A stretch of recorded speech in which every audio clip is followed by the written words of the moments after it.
4 प्रकार की भक्ति कही गई। वैदिक भक्ति, अनुरागा भक्ति, गौणी भक्ति और पराभक्ति। कुल खानदान के अनुसार, रीत रिवाज के अनुसार भक्ति बचपन से मिली, उसे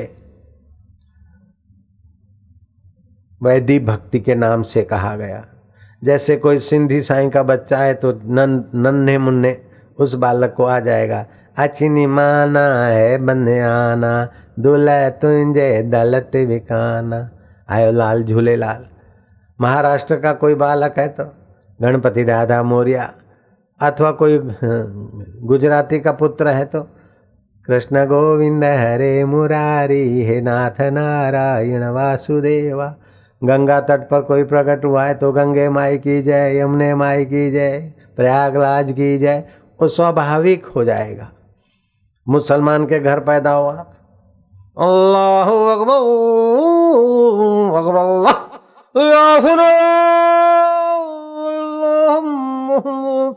बच्चा करने लग जाएगा। जयराम जी बोलना पड़ेगा। देखो क्या क्या सीखना पड़ता है तुम्हें समझाने के लिए। जयराम जी बोलना पड़ेगा। ये कुल अनुसार भक्ति मिल गई। उस भक्ति में 2 विभाग होते हैं। एक तो इच्छाओं को पूरी करने के लिए भक्ति करते, वो संसार में जन्मते और मरते रहते। दूसरे परमात्मा को या अल्लाह को पाने के लिए भक्ति करते हैं, वो अल्लाह को परमात्मा को पा लेते। रबिया ने रोजा रखा था और तो कुछ नहीं, गरीब रबिया सोची कि शरबत पीकर रोजा खोल दूंगी। संध्या हुई, चांद के दीदार हुए, खटिया के नीचे पड़ा हुआ शरबत का गिलास लेने गई। बिल्ली छुपी हुई थी, बिल्ली भागी, शरबत का गिलास धुल गया। रबिया ने उठाई सुराई, पानी पीकर रोजा खोल देती हूँ। सुराई की मुंडी हाथ में और सुराई का पेट धरती पे। रबिया कहती है, मेरे अल्लाह ताला, क्या मैं शरबत पीने के काबिल नहीं? क्या मेरी मुकद्दर में पानी का प्याला भी नहीं? अल्लाह ताला मैं ये क्या देख रही हूँ?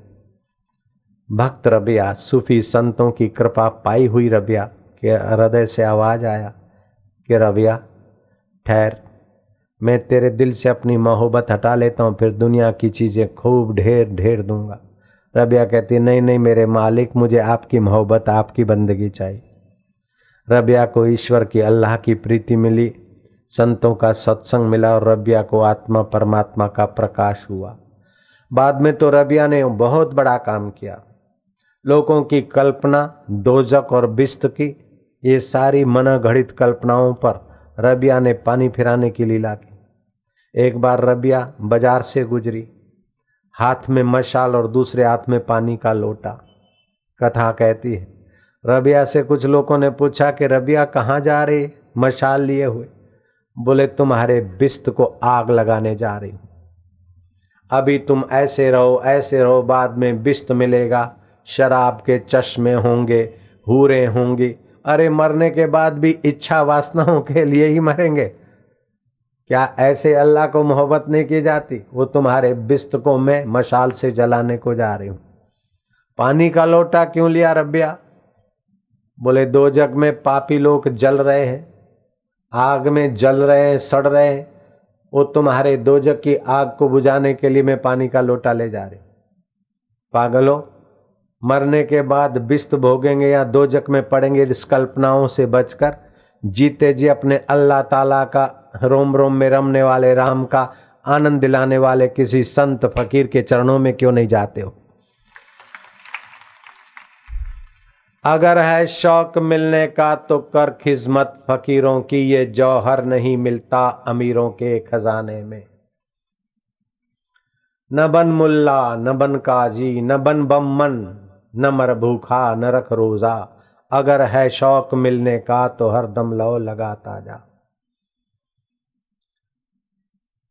कई ऐसे मुसलमानी कुल में जन्मे हुए, लेकिन आगे की यात्रा की वैदिक भक्ति से अनुरागा भक्ति, भगवान में, अल्लाह में अनुराग।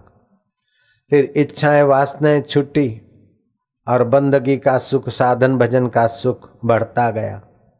गौणी भक्ति आई, भगवान के, अल्लाह के गुण प्रकट होने लगे, ईश्वरत्व प्रकट होने लगा, सामर्थ्य आने लगा। अनल हक कहता है मंसूर, मैं वही अल्लाह का सनातन सपूत हूं। अल्लाह मुझसे जुदा नहीं, मैं उससे जुदा नहीं। शासनकर्ताओं ने और मुल्ला मौलियों ने बहकाया प्रजा को और मंसूर को सूली पे लाकर खड़ा कर दिया। मंसूर, तुम अनल हक मत कहो। मंसूर ने कहा कि मैं अब झूठ नहीं बोल सकता हूं, मैं वही हूं, ये मैं हाड़ मांस का शरीर नहीं हूं। तुम्हारी खाल खिंचवा दी जाएगी, तुम कहो अनहक अल्लाह है और मैं अलग हूं। बोले ये झूठ मैं नहीं बोल सकता हूं।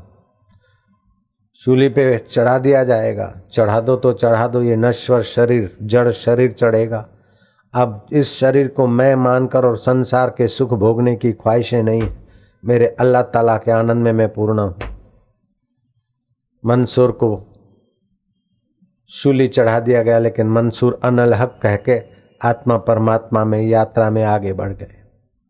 सुकरात को जहर दिया गया, लेकिन सुकरात ने शिवोहम की गर्जना, मैं शरीर की मृत्यु को देखने वाला, मैं अमर हूँ, मरने वाला शरीर है, मिटने वाले संबंध है, मैं शरीर के पहले था, अब भी हूँ और बाद भी रहूँगा, मैं चैतन्य सनातन सच्चिदानंद अहम ब्रह्मास्मि की गर्जना की उन्होंने। ऐसे समस्त बेज हो गए सूफी फकीर। पहले तो बड़ा राज ठाट से रहते थे, नवाबी ठाट से, लेकिन ये भोगा, ये भोगा, ये पाया, आखिर कुछ नहीं।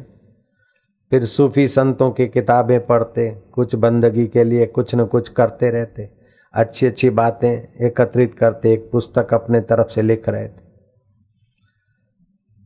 मन में ख्वाहिश थी कोई ब्रह्मज्ञानी संत मिल जाए, कोई आत्मरामी नूरानी नूर का अनुभव करा दे, सतत संतुष्ट रहने वाला रस पिला दे।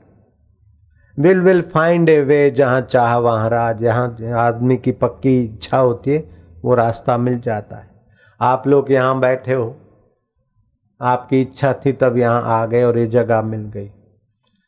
आपने कभी न कभी कोई ऐसा पुण्य कर्म किया है, चाहे गरीब के आंसू पहुँचे हो, चाहे किसी माता पिता साधु संत या किसी दैवी कार्य में आपने कुछ न कुछ हाथ बटाया हो।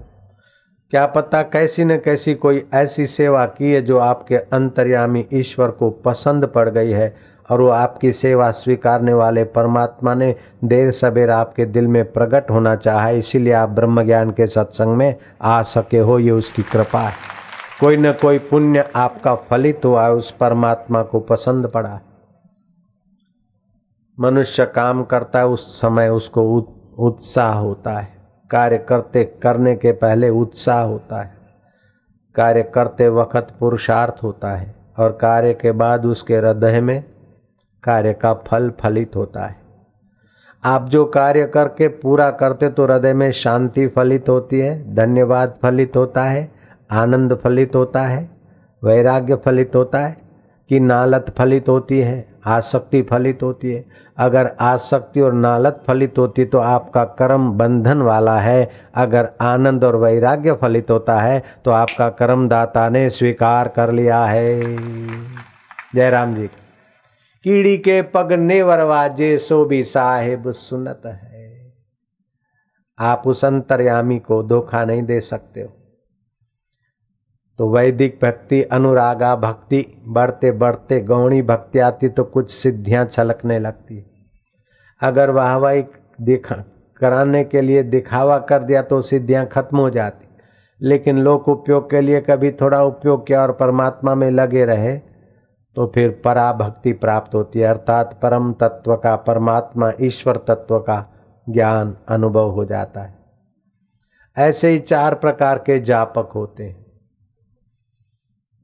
अल्लाह का नाम लेने से, गॉड का स्मरण करने से, भगवान का जप करने से लाभ होता है, सुन लिया है। मंत्र जपता है लेकिन आलस्य से जपता है, रस नहीं आ रहा है।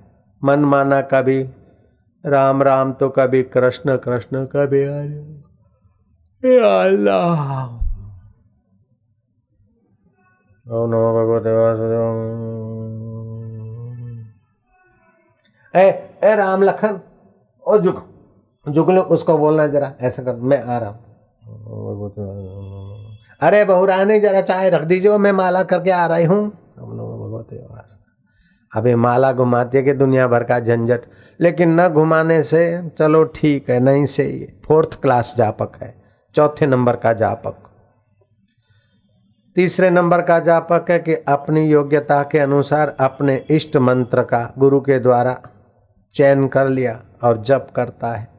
10 मालाएं रोज जप करता है। 1000 बार भगवान नाम जपने से दोष टिकते नहीं, पनपते नहीं ज़्यादा। ऊंचा जितना उठे उठे, नीचा गिराने वाली परिस्थितियों से विकारों में नीचा नहीं गिराती।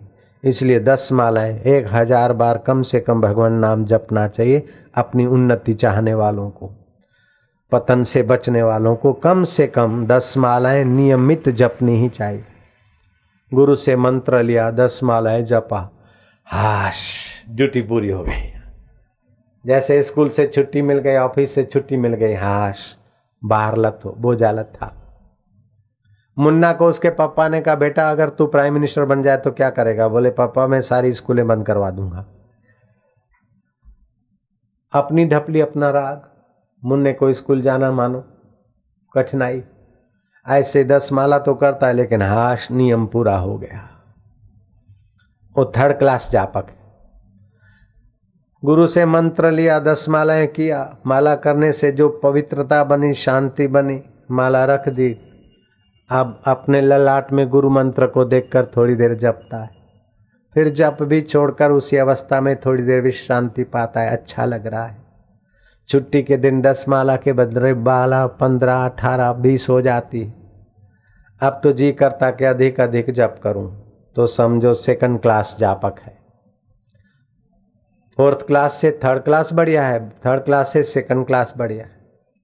अब वो जप करते करते कोई ब्रह्मज्ञानी संतों का सत्संग और अपने ईश्वरत्व को जागृत करने की लगन लग पड़ी, तो जप के साथ उसके अर्थ को स्मरण करते करते चित्त को उसमें शांत करेगा।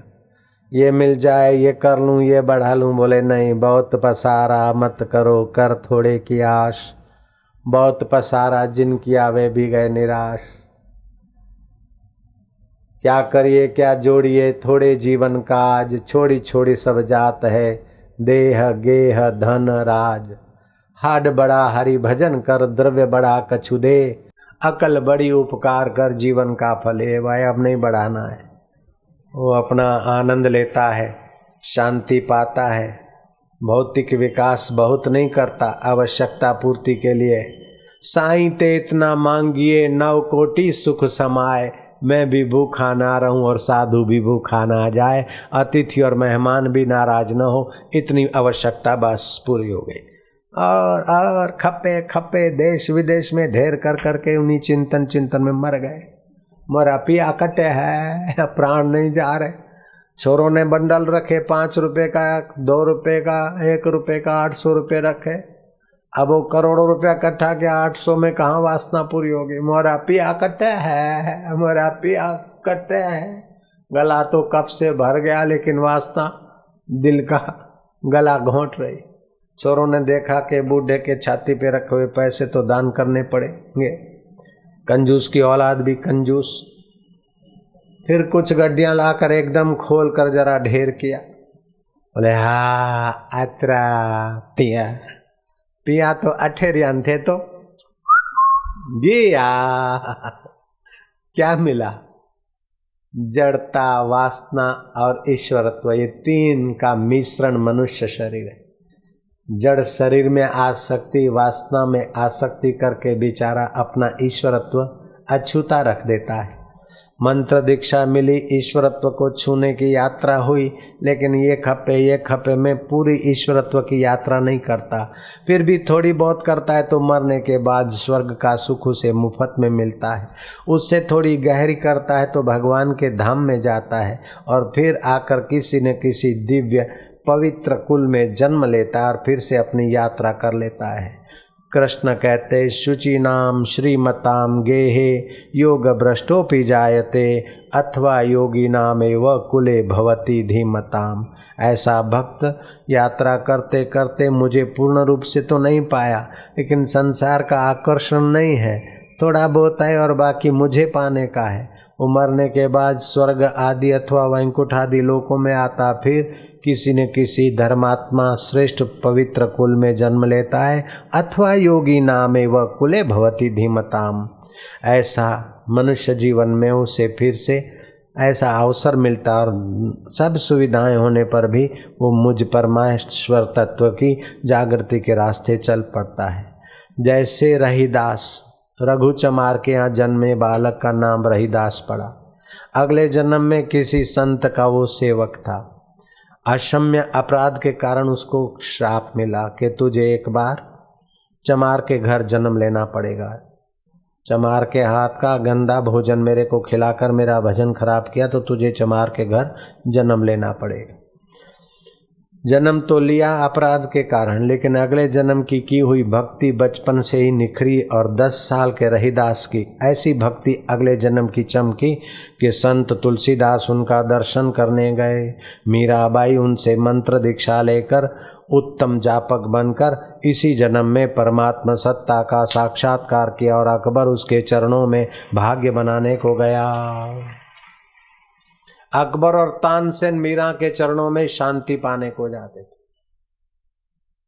एक बार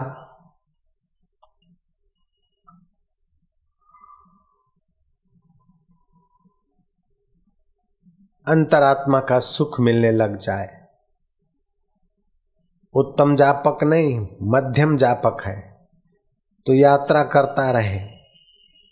अगर इसी जन्म में उत्तम ढंग से यात्रा करता है तो फिर वो उत्तम जापक बन जाता है। मरने के बाद में यहीं अपने ईश्वरत्व को, अपने इलाही नूर को, जैसे मंसूर ने रबिया ने जगा लिया, ऐसे अपने आत्मा परमात्मा के अनुभव को, जैसे साईं कंवर राम ने, साईं लीलाशाह ने, रामकृष्ण ने, विवेकानंद ने, रमण महर्षि ने, कितने सारे महापुरुषों ने, कई गृहस्थी सत्पुरुषों ने अपने ईश्वरत्व को पूरा जन पा लिया।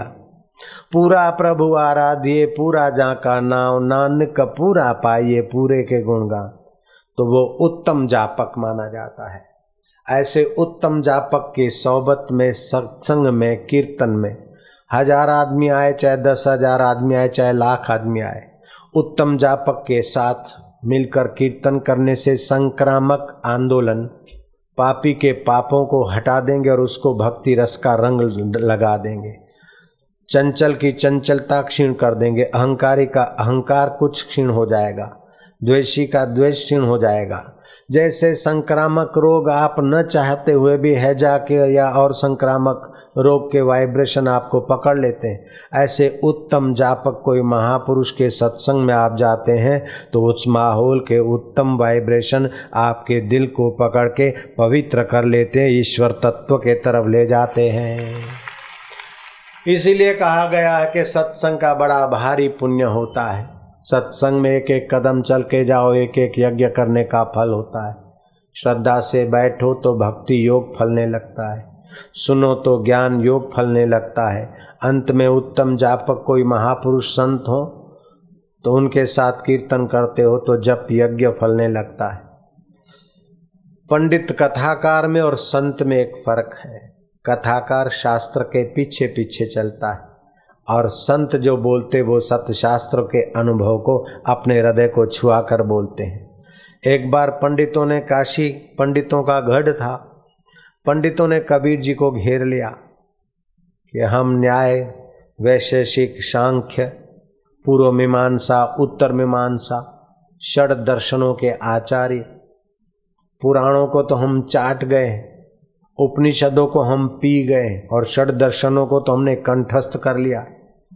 फिर भी हमारे पास 5-25 लोग आते, उसमें से 4 उठते हैं, 2 आते, 2 जाते हैं तो 3 आते हैं, कभी 3 जाते हैं तो 6 आते हैं, कभी 6 जाते हैं तो 2 आते हैं। हमारे सत्संग में तो उठ बैठ चालू और बिठाना पड़ता है, और तुम्हारे पास कोई आता है तो मानो गोंद लगाकर आ जाता है और उठता ही नहीं, क्या बात है। कबीर जी ने कहा, पंडितों बुरा मत मानना, तुम तो कागज लिखी बोलते हो और मैं नैना देखी बोलता हूँ, मैं अपने अनुभव को छुआ कर बोलता हूँ और तुम कागज की लिखी हुई बोलते हो। ऐसा उत्तम जापक जब कोई मिल जाए तो उसके सत्संग का लाभ लेने वाला बड़ भागी माना जाता है। तो 4 प्रकार की भक्ति, 4 प्रकार के जापक होते हैं, 4 प्रकार के व्यक्ति बड़े दुर्लभ होते हैं। धन तो है लेकिन नाहक का नहीं है, पवित्र धन है, वो दुर्लभ। दान करता है लेकिन दान में अभिमान नहीं दाता होने का, विनयी होकर दान करता है, वो व्यक्ति दुर्लभ। वीरता तो है लेकिन अपनी वीरता से किसी का गला नहीं घोंटता है, दबोचता नहीं है। वीरता के साथ समझ और दया भाव का गुण है।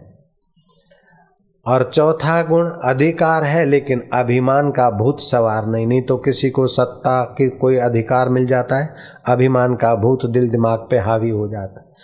अधिकार होते हुए निराभिमानता, वीरता होते हुए दया, दान होते हुए विनयशीलता और धन होते हुए पवित्रता, ये 4 बातें इस लोक में अगर है इस कल युग में तो बड़ा दुर्लभ, वो व्यक्ति दुर्लभ है और ये चारों चीज दुर्लभ है। 4 का भरोसा कभी न करे, बिना जीता हुआ मन उस पर भरोसा न करो। इसीलिए भगवान के नाम के अंकुश से मन को नाथे रखो। शत्रु की मोहब्बत भरी बातों पर भरोसा मत करना, स्वार्थी लोगों की खुशामद पर भरोसा मत करना और बाजारू ज्योतिषियों पर भरोसा मत करना। 4 चीजें कभी वापस लौटती नहीं। निकली हुई गोली, पहले तो तीर बाण था, अब गोली कह दो, निकली हुई गोली, बंदूक से निकली हुई गोली वापस नहीं लौटती।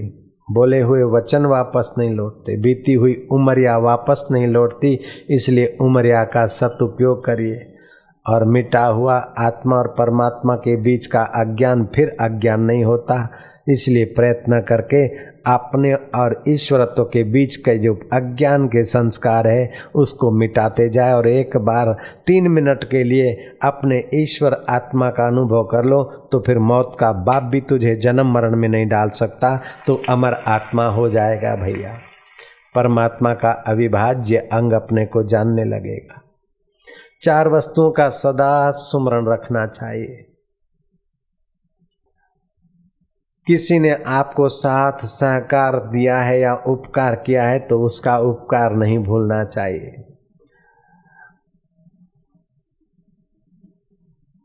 और दूसरों ने आपसे कोई बुरा व्यवहार किया तो उसको ज्यादा समय याद रखकर अपना हृदय खराब नहीं करना चाहिए।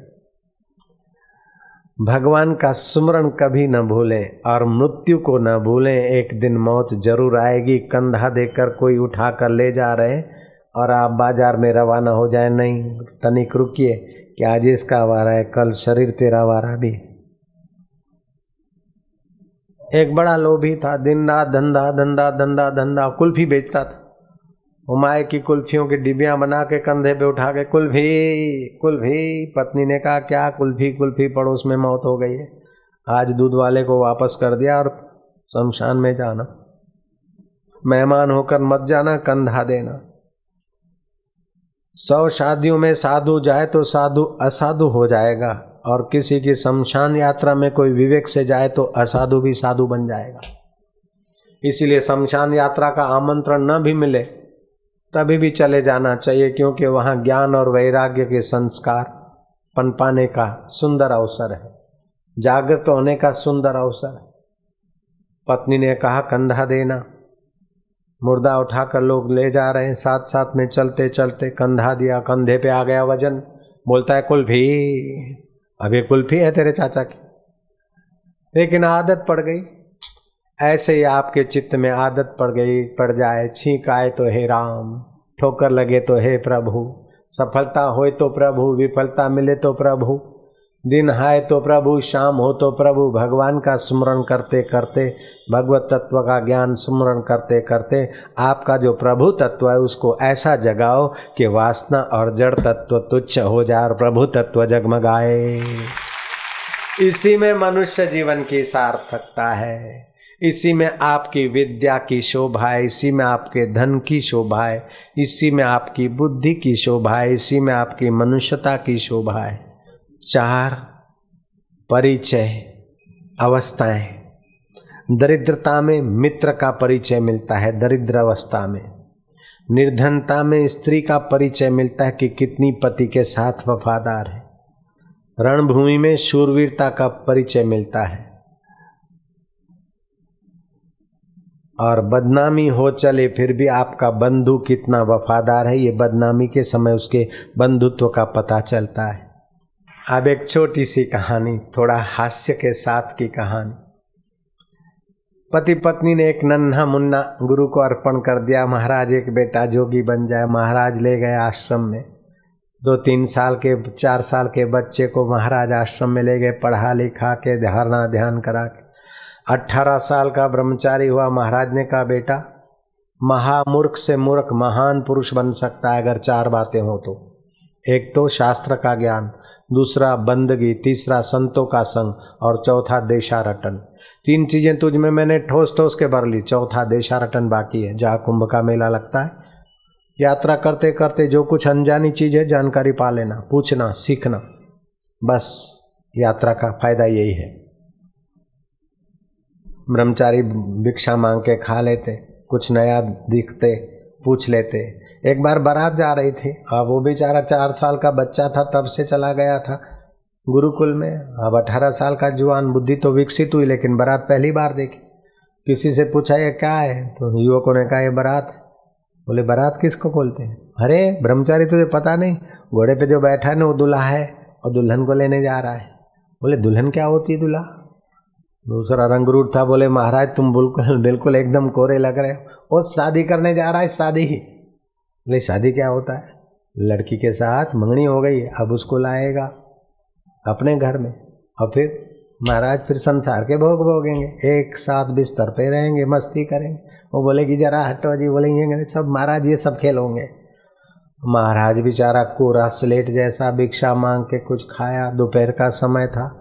बावड़ी के पास चबूतरा था, वृक्ष की छाया थी। सो गया, छाती पे हाथ रख के सो जाओ तो स्वप्न ऐसे ही आता है।